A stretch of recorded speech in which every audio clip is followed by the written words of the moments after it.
우리 사도신경 하심으로 신앙 고백하겠습니다. 전능하사 천지를 만드신 하나님 아버지를 내가 믿사오며 그 외아들 우리 주 예수 그리스도를 믿사오니 이는 성령으로 잉태하사 동정녀 마리아에게 나시고 본디오 빌라도에게 고난을 받으사 십자가에 못 박혀 죽으시고 장사한 지 사흘 만에 죽은 자 가운데서 다시 살아나시며 하늘에 오르사 전능하신 하나님 우편에 앉아 계시다가 저리로서 산자와 죽은 자를 심판하러 오시리라. 성령을 믿사오며 거룩한 공회와 성도가 서로 교통하는 것과 죄를 사하여 주시는 것과 몸이 다시 사는 것과 영원히 사는 것을 믿사옵나이다. 아멘. 찬송가 259장 하나님 앞에 찬양하도록 하겠습니다. 예수 십자가에 흘린 피로써 그대는 씻기어 있는가? 더러운 죄이게 하는 능력을 그대는 참으지 않은가?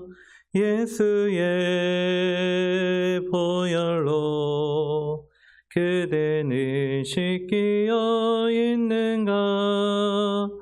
마음속에 여러 가지 죄악이 깨끗이 씻기어 있는가?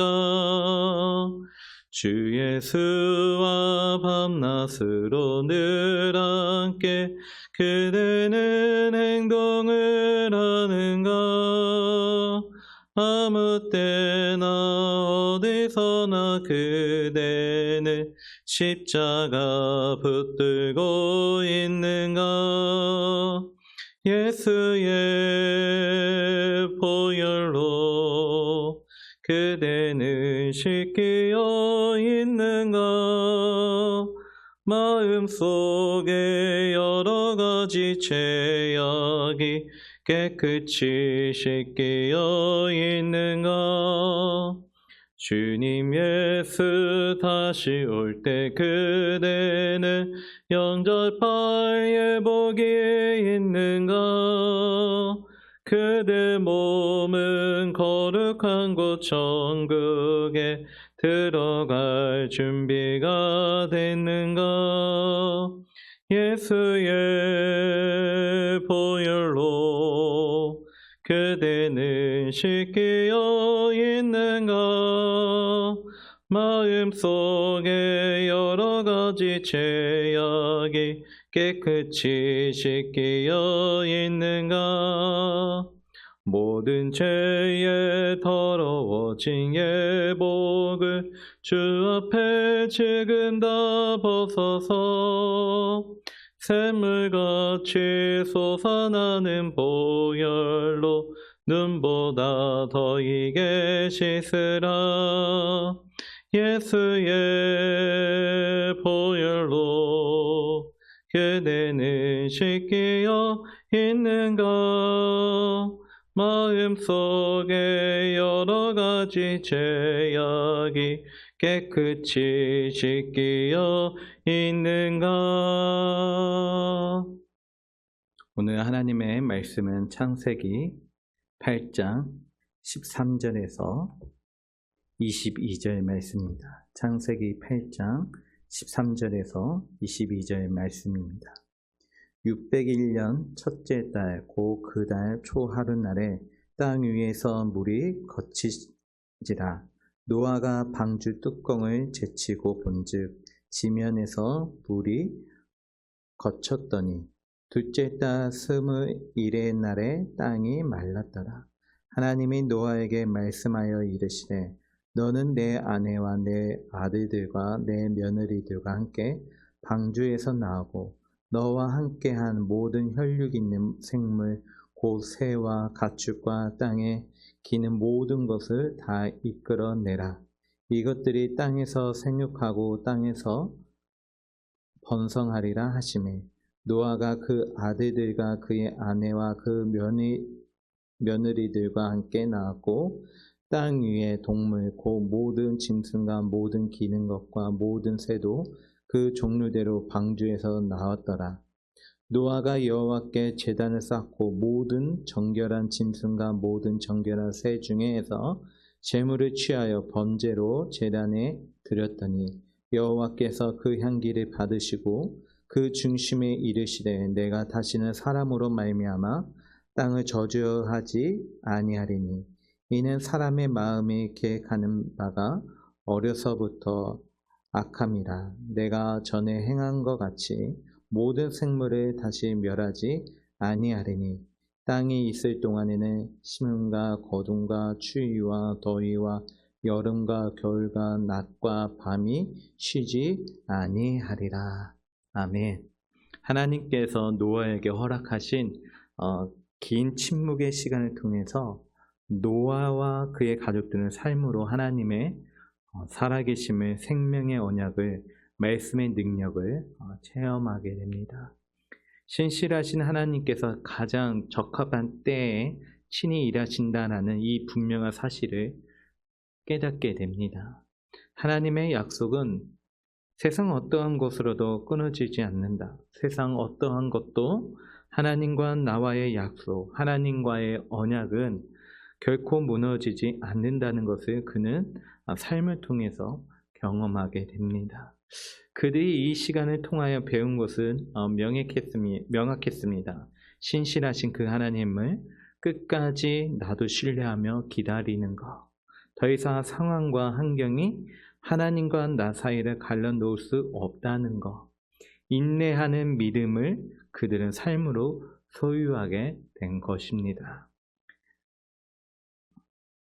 금요일 날에 8장 1절부터 시작된 이 노아 가정의 배움의 여정이 드디어 마지막 피날레가 맞이하게 됩니다. 그렇게 기다리고 그렇게 소망하고 그렇게 꿈꾸던 하나님의 언약이 성취되는 때가 도래한 것이죠. 13절 말씀해 보니까 601년 첫째 달고 그달 초 하룻날에 땅 위에서 물이 건친지라. 노아가 방주 뚜껑을 제치고 본즉 지면에서 물이 거쳤더니. 노아가 방주 뚜껑을 제치고 본즉 지면에서 물이 거쳤더니 라고 기록하고 있습니다. 이 빠지지 않는 것 같아도 모든 물이 빠지고 지면이 말라 있음을 노아는 눈으로 확인을 합니다. 물이 말랐다는 거예요. 어떻게 해야 될까요? 뛰어나가겠죠. 얼마나 땅을 밟고 싶었겠습니까? 드디어 방주에서의 생활을 청산하고 다시 이제 땅으로 돌아갑니다. 상쾌한 바람을 맞으며 두 발로 땅을 밟을 수 있습니다. 한시라도 빨리 그 하나님의 언약, 나와 약속하셨던 하나님의 약속이 성취되는 것을 맛보고 싶었겠지 않겠습니까? 그런데 노아는 그렇지 않습니다. 방주에서의 이 긴 시간을 통해서 그는 이제 명확하게 알았습니다. 상황과 환경이 중요하지 않다는 것을 그는 분명하게 알고 나의 시선, 나의 판단, 나의 경험, 내가 원하는 때가 중요한 게 아니라는 것을 그는 명확하게 인식하고 있습니다.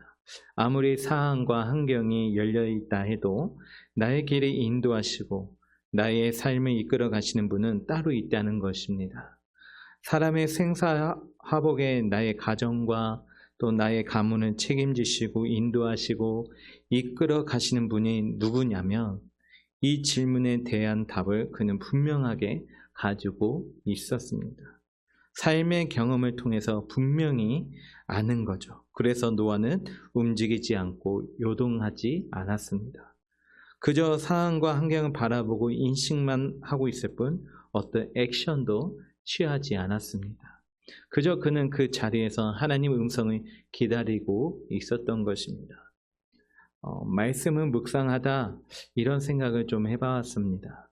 하나님께서 노아에게 방주에서 나오라고 말씀하지 않으셨다고 한다면 노아는 어떻게 했을까? 하나님께서 만약에 그냥 계속해서 침묵하고 계셨다라고 한다면 노아는 과연 어떻게 반응했을까요? 아마 노아는 분명히 방주 안에서 그냥 평생 살았을 것입니다. 신실하신 하나님께서 약속하셨으니 우리의 가정과 방주 안에 있는 동물들과 새들을 살리실 것이라 하나님께서 약속하셨으니 어떻게든 자신들을 그곳 가운데서 구원하실 것이라는 분명한 믿음이 노아 가운데 분명히 있었습니다. 이러한 믿음을 가지고 노아는 하나님 앞에 침묵하며 그분의 음성에 귀 기울이고 있는 것이었습니다. 좌로나 우로나 치우치지 아니하고 오직 세상 만물의 주관자 되시는 그 하나님만을 바라보고 있는 것입니다. 그렇게 간절히 듣고 싶었던, 너무나 그리웠던 그 하나님의 음성이 그의 귓가에 들리기 시작합니다. 하나님이 노아에게 이렇게 말을 합니다. 말씀합니다. 이런 시대에 너는 아내와 아들들과 며느리들을 데리고 배에서 나오느라는 그 음성이 들리는 노아의 모습은 어땠을까요? 그 하나님의 음성을 듣는 노아의 마음이 어땠을까요? 너는 이라고 하는 그 목소리가 들리는 그 순간부터 쌓여있던 모든 감정이 아마 다 터져 나왔을 것입니다. 그 감격에, 그 감사에, 그 벅참에 그는 눈물을 쏟으며 하나님의 그 음성을 마음껏 음미하며 세상이 줄 수 없는 기쁨과 희락의 마음을 가지고 닫혀있던 그 방주의 문을 활짝 열어 제낀 것입니다. 다시는 밟을 수 없을지도 모른다고 생각했던 그 땅을 밟으며 사랑하는 가족들과 함께 가장 먼저 그가 하는 것이 있었습니다. 그게 뭐냐면 오늘 본문 20절의 말씀인데요. 노아가 여호와께 제단을 쌓고 모든 정결한 짐승과 모든 정결한 새 중에서 제물을 취하여 범죄로 제단에 드렸더니, 노아가 그 벅찬 감동의 눈물을 쏟으며 나와 첫 번째로 한 일은 바로 제사였습니다. 하나님께 예배 드리는 거예요. 제단을 쌓고 하나님 앞에 예배를 드립니다. 여러분, 예배가 뭡니까? 하나님을 기억하는 것입니다. 그 당시 제사라는 것은 하나님을 기억하고 하나님께 제물을 올려드리는 겁니다. 하나님께 자기의 찬양과 감사와 모든 것을 드리겠습니다라는 마음을 행동으로 표현하는 것이 제사인 것입니다. 노아와 그의 가정이 다시 밟은 땅에서 가장 먼저 한 것은 하나님을 예배하는 것이었습니다. 왜요? 왜 예배를 합니까? 하나님의 살아계심을 그는 경험했으니까. 더 이상 뭐가 필요하겠습니까? 모든 일이 하나님의 섭리 안에 있음이 그들의 삶이 각인되어져 버렸습니다. 신실하신 하나님을 향해 드릴 수 있는, 내가 할 수 있는 최선의 것이라고 뭐라고 한다면 바로 예배입니다. 노아는 예배할 수밖에 없는 인생입니다. 그런데 저와 여러분들 그렇지 않습니까? 하나님을 예배할 수밖에 없는 그런 인생들입니다. 하나님께서는 이 노아의 가정에 이 귀한 믿음의 예배, 이 삶의 고백을 기뻐하심으로써 8장의 이야기는 이제 막을 내리게 됩니다. 사랑하는 성도 여러분, 저와 여러분들 누구나 침묵하시는 하나님을 경험하게 됩니다. 경험하신 분들이 계실 수도 있고 경험 중이신 분들이 계실 수도 있고 또다시 이 침묵을 경험하신 분들이 있을 수도 있습니다. 그런데 이 부재의 시간에 어떻게 반응하느냐가 다 다르겠죠. 그래서 8장의 말씀을 통하여 저와 여러분들에게 분명하게 하나님께서 깨닫기를 원하고 있다는 것입니다.